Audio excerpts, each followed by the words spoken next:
श्री ठाकुर जी का एक भोजपुरी कीर्तन सुनिए, वनवा राहे बेहाल हो। अरे प्रभु के शरण में आ जाओ भैया, अरे ठाकुर जी भैले विराज हो, जिनके दर्शन करे खातिर अज मनवा रहे बेहाल हो अज मनवा रहे बेहाल हो, मनवा रहे बेहाल हो, अज मनवा रहे बेहाल हो, मनवा रहे बेहाल हो, मनवा रहे बेहाल हो, मनवा रहे बेहाल हो,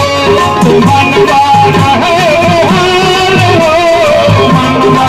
रहे बेहाल हो। अरे प्रभु के चरण बिना, प्रभु के शरण बिना, प्रभु के चरण बिना, प्रभु के शरण बिना, प्रभु के चरण बिना, प्रभु के शरण बिना, प्रभु के चरण बिना, प्रभु के शरण बिना, मनवा रहे बेहाल हो, अज मनवा रहे बेहाल हो, मनवा रहे बेहाल हो, मनवा रहे बेहाल हो,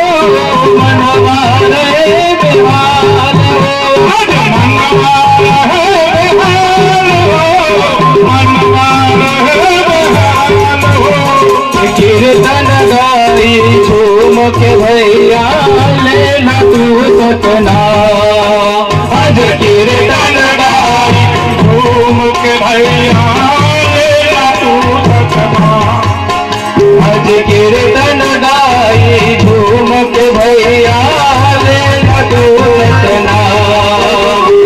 कीर्तन गाई झूम के भैया लेना तू सतना। हो हाल बसारे रे मनोलाल आए श्री भगवान, हो हाल बसारे रे मनोलाल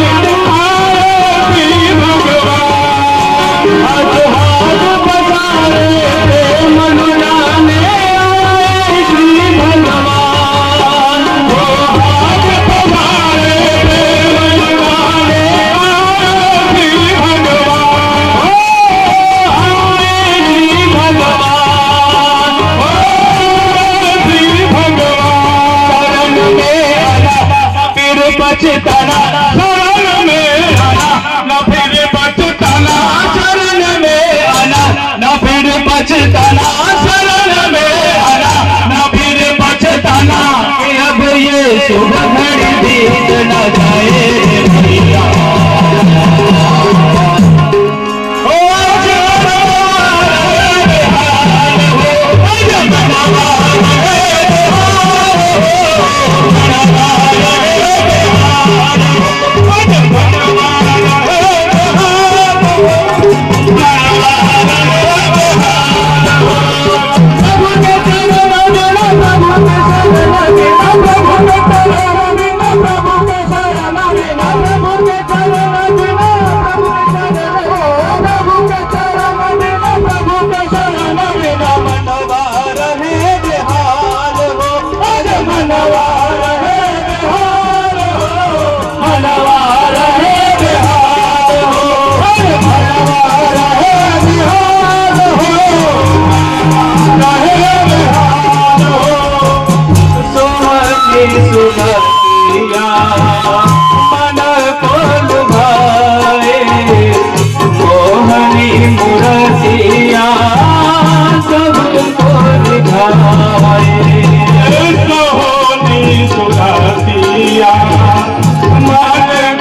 अंतर में रख पाओ रे भैया।